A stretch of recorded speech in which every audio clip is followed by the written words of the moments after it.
The deep sea is one of the world's biggest mysteries. It's only natural for mankind to explore and venture deep into the darkness. But the Alta Paradisus series asks a terrifying question. What if that darkness isn't just staring back? What if it's ascending?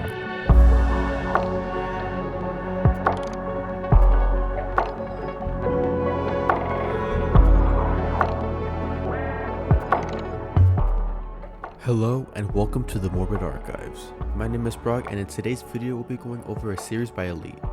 I went over a smaller series of theirs in my other video, Under Skin and Blood. I'll leave a link to it in the description.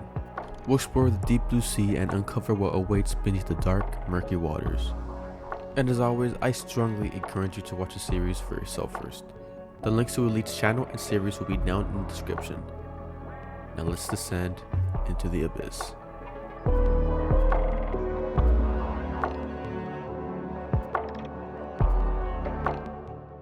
Alta Paradisus begins by grounding its horror in documented 20th century human arrogance. The year is 1949. The Soviet Union has just detonated its first nuclear device and begins designing and testing nuclear submarines in the Okhotsk Sea. And the price for this haste is paid almost immediately.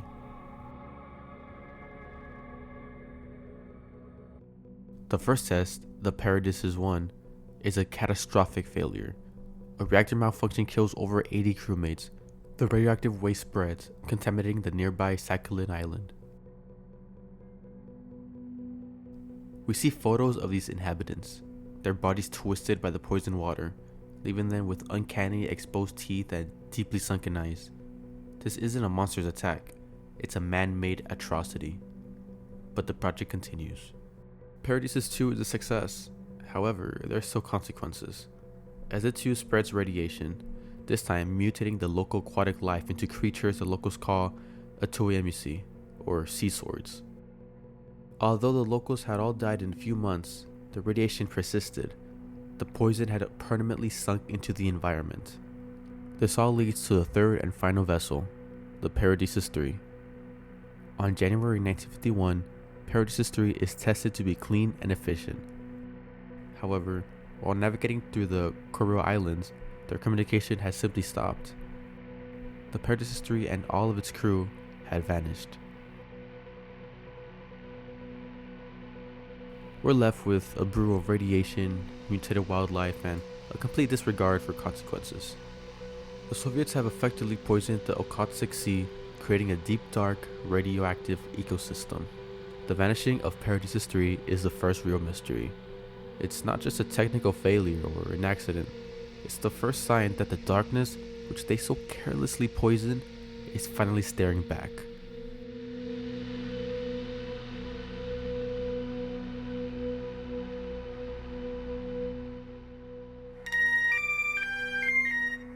The second episode jumps us forward in time as we're now watching footage from 1989, recorded by a deep sea camera supposedly deployed to research killer whales. For a while, that's exactly what we see. The footage is quiet, almost mundane. Whales and other sea life drift past the lens.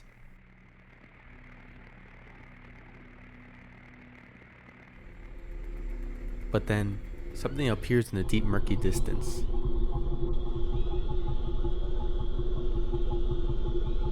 When the image clears, we see it. A massive shadowy form with dozens of tentacle-like appendages. This is obviously not a whale. This is something else entirely. A creature that defies all known biology. But the real lore drop is waiting in the description for us. We're introduced to Alta Paradisus Exploration, or APE for short. A company founded in 1980 by James Crane Hughes and Henry Allen Moore.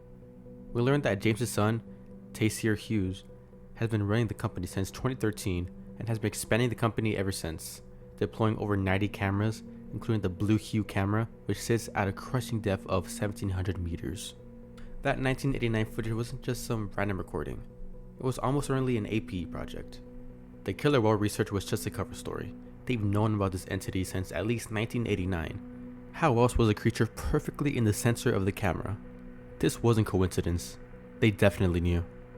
And the new Alta Paradisus isn't just repeating the mistakes of the old one. It's actively hunting the consequences. Yair Hughes isn't just exploring, he's expanding the search. pushing deeper into the darkness that swallowed the Paradisus 3, and he's doing it with more resources than ever.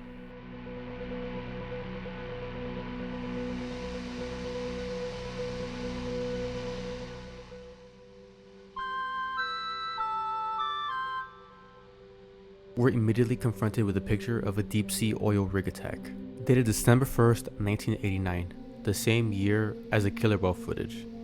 This video tells us about the 89 people on the rig, and only one survived. But the horror isn't the attack itself, it's what happened to the only survivor, a woman named Danny Moore, possibly related to the co-founder Henry Moore. Danny was the only living witness for 3 days, and then, on December 4th, she took her own life. It's a tragic but straightforward story of trauma, until you read the description. We find a cryptic all-caps message signed HM. This is certainly Henry Moore. This is his message. 89 dead and all. Danielle, are you at the bottom of the sea now too? They know what you saw, because I know too. This changes everything. I don't think Danny took her own life. Henry explicitly states that they know what she saw, implying that they wanted Danny gone because she knew too much. And while this cover-up is happening, APE is making a move. The video shows us a photograph of a damaged steel platform with claw marks. But APE responds to the attack not with disappointment, but with opportunity. An opportunity to gain funding to fight and kill this animal. In the last few moments of the video, we see a clear close-up of the creature for the first time, then sinks deep back into the ocean. This episode leaves us with two terrifying realities: the suspicious death of Danny Moore, and a powerful organization doing everything it can to hunt down this creature.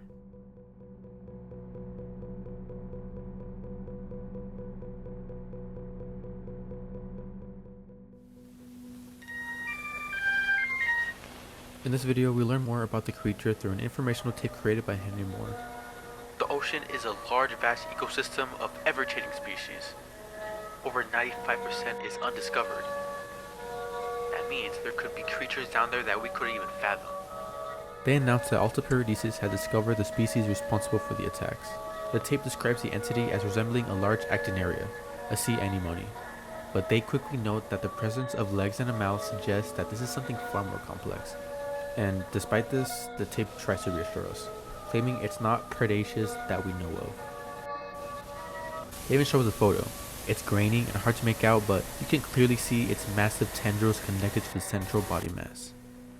And then comes the weird fun fact. The text cheerfully explains, "We saw dozens of fish carcasses swimming around this animal, as if they were still alive." The creature uses thousands of small tendrils to control the dead bodies of fish, puppeteering them to attract larger prey. It uses the dead as tools. And as we process that, the tape glitches out, and the text spews a frantic, terrifying warning. It memorized our name. Do not send anything else. It learned. Up until now, we thought we were dealing with a monster. A big, violent animal that attacked an oil rig. But this tape reveals two critical things. First, the creature can physically manipulate dead organisms. If it can't do that to fish, what can it do to the 89 people who died on the rig, or the crew of the Paradisus 3? Second, it learned. The creature isn't just reacting, it's adapting. It memorized their name and understands that it's being watched. Henry Moore's warning isn't just about a dangerous animal anymore. It's about an intelligent creature that is using APE's own technology and curiosity against them. We aren't studying it, it's studying us.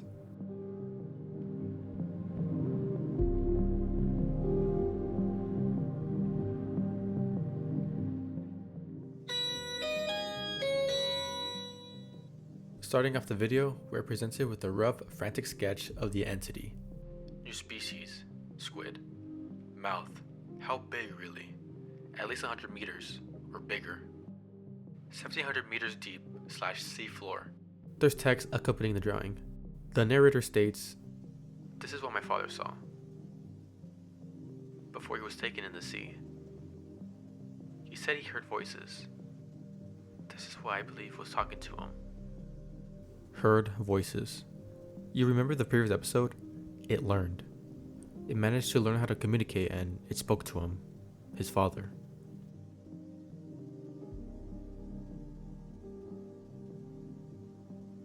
We then see a photograph. Here's what he caught. Since then, he had not been the same.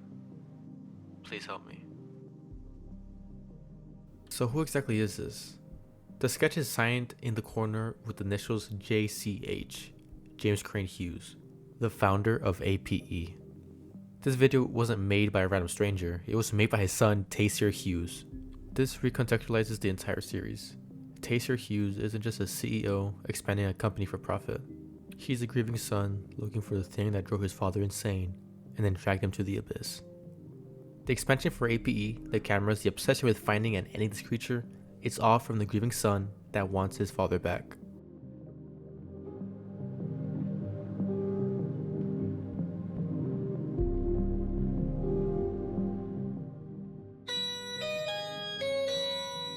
We're looking through the lens of a deep sea camera, and we see what drifts into frame: the head of a dead human body, suspended in the black water.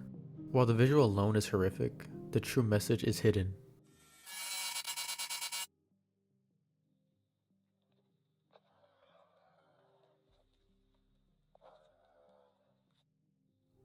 Without a doubt, this is James Hughes. Remember what we learned in episode 4? We learned that the entity uses the carcasses of small fish to attract larger predators.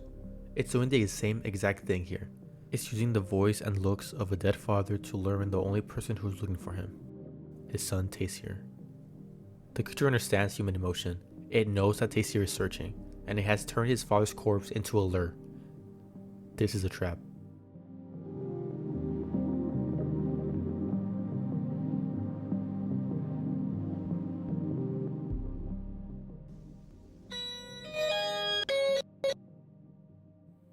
We get a confession from Henry Moore. He starts off by bluntly saying, "I killed James Hughes." He admits to taking James out on a boat, drugging him with rohypnol, and feeding him to the sea. His motive of doing so hits like a ton of bricks. He states, "He could tell I was mad. Of course I was. Wouldn't you be too? If you found out your best friend killed your daughter."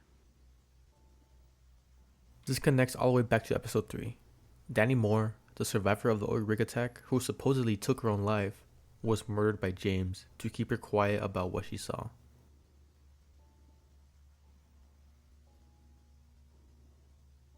Henry wrapped a poster around James that had the words Alta Paradisus, using his creature's hatred for the company as a beacon to James, leading it to kill him.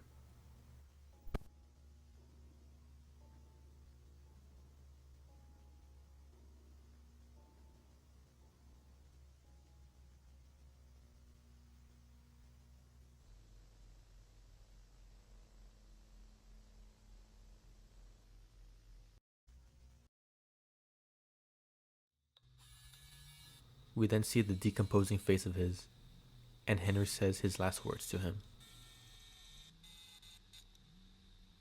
"Have fun down there, James."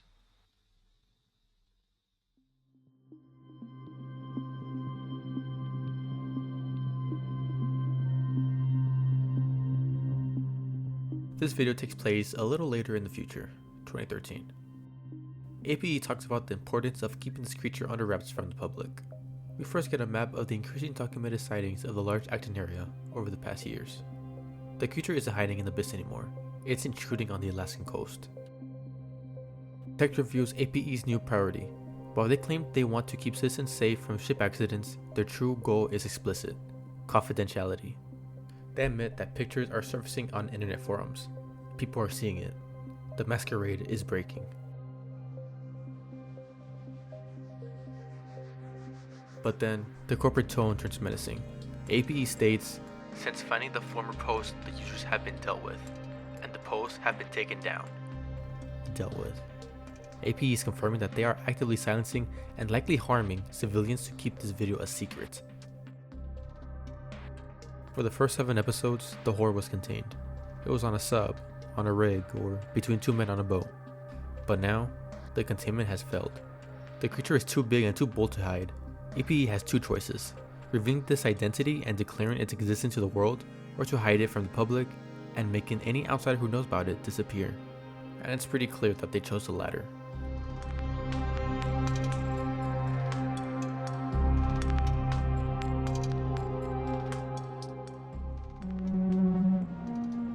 Episode 9 opens with the biblical verse quoting the book of Job. Who shut up the sea behind doors when it burst forth from the womb? We then cut to a dark piece of footage, a recording of a TV screen in a dark room. The media has finally caught on. News stations are frantically covering the launch of a new submersible, searching for a local legend in King Cove. They've dubbed the entity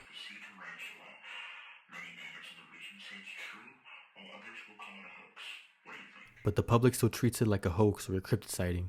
This is clearly the entity.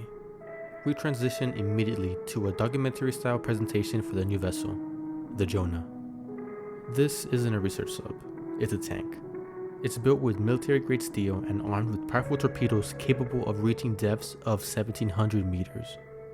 APE isn't pretending to explore anymore. The presentation states their goal plainly. We're finally gonna kill it. We transition to a black screen with some text.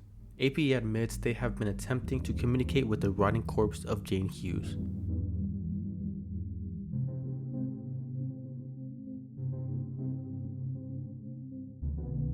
And in log 14, James finally speaks back. We watch said log, titled James Hughes Video Log number 14.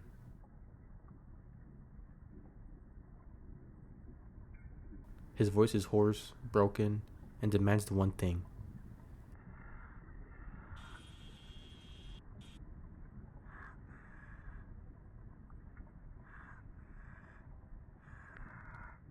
The creature, assimilating James's memories, is calling out for his killer Henry.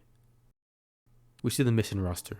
Henry Moore, the current COO, will be the helmsman of the Jonah. Taysir sends him off with a quote that feels more like a curse than a blessing. May God be with you, and the devil in hell stay beneath you.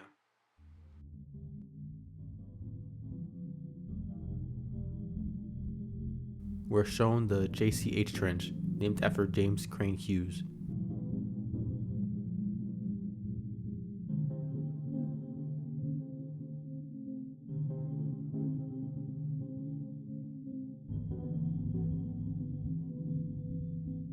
A brand photo reveals the many floating corpses, and connected to them are long, thin-like appendages connected to each and every body. The creature connecting them.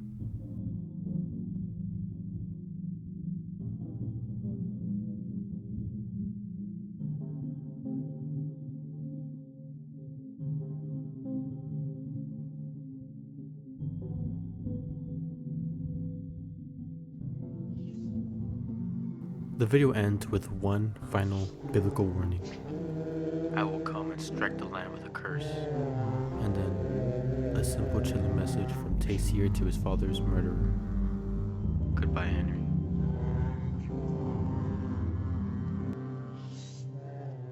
For the whole series, we thought Taysir was just a grieving son searching for his father. But he knew. He knew the whole time. He named the submarine the Jonah for a reason. In the Bible, Jonah was a man thrown overboard to calm a raging storm and swallowed by a great fish. And Taysir intends for Henry Moore to fill that role.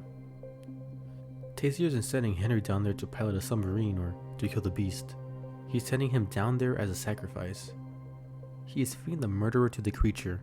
The sea trap in the title isn't for the monster. It's for Henry. And now we proceed to the final episode of the series as of now.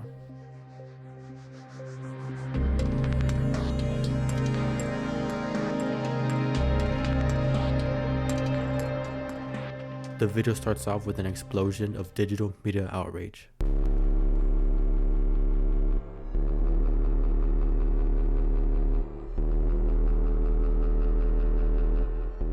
We see a barrage of tweets, hashtags, and news reports. Justice for Jonah and the Down with Alta Paradisus are trending.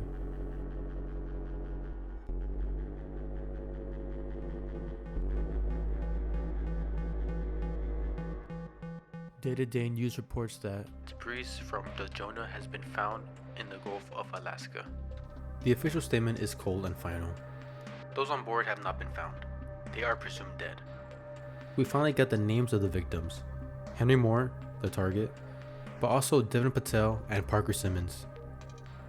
Taser Hughes didn't just execute his father's murderer, he sacrificed 2 innocent crew members to do it.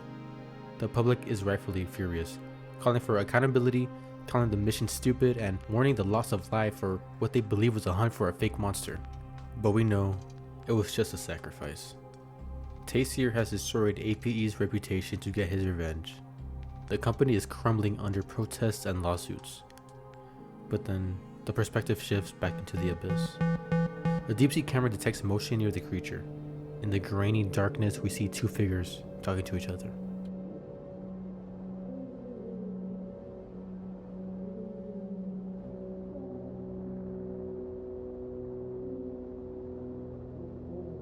It's a despairing reunion between a father and a daughter.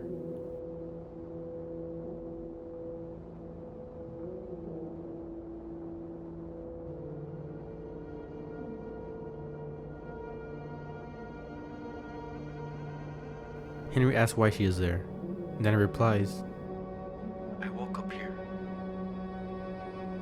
The last thing I saw was James. We were on a boat. Why am I here, Dad?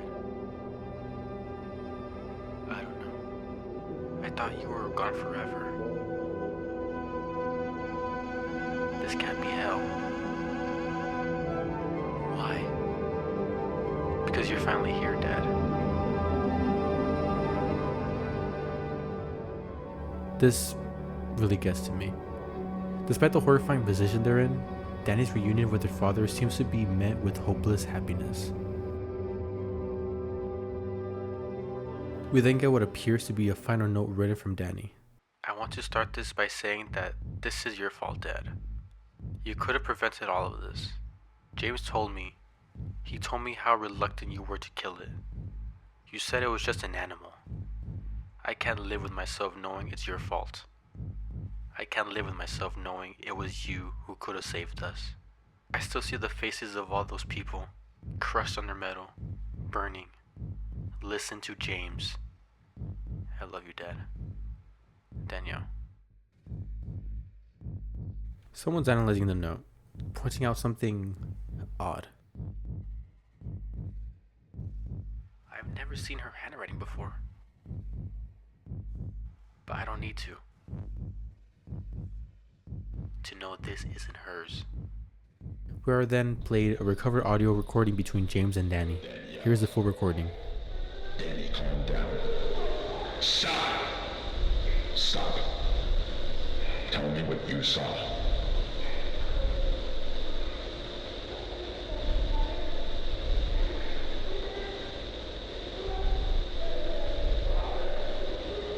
Do you really not know what attacked you? Well, I swear your dad would have told you. I'm sorry, Danny. Maybe if your father cared, he would have tried to kill it. I had plans to kill or attack you. It's something we found a few months ago. I wanted to make the submarine, I wanted to kill it, but your father shut the idea down.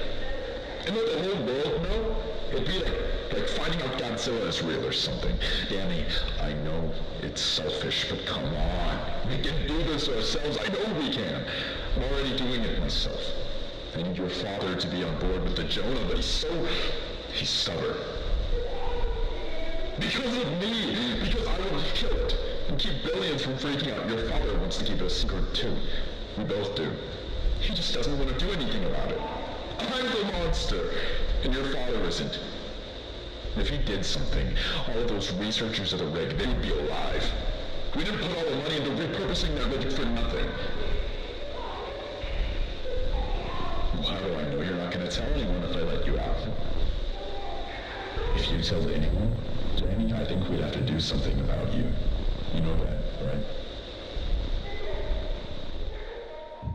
In the recording, James is aggressive. He screams at Danny. He admits, I had plans to kill or attack you. I wanted to make the submarine. I wanted to kill it, but your father shut the idea down. James reveals that Henry was the one trying to stop the madness. Henry just saw an animal. James saw a monster he wanted to destroy to keep the public calm. When Danny calls James a monster, he snaps. He threatens her. The recording ends, and we are brought back to the note. Look at the handwriting. The writing of the U's, the I's, the A's, it's everything. It's the same.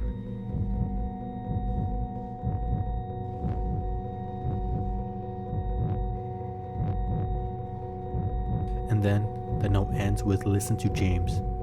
What kind of daughter would say this? The first time I found Henry's confession, I didn't believe it. My dad didn't kill her.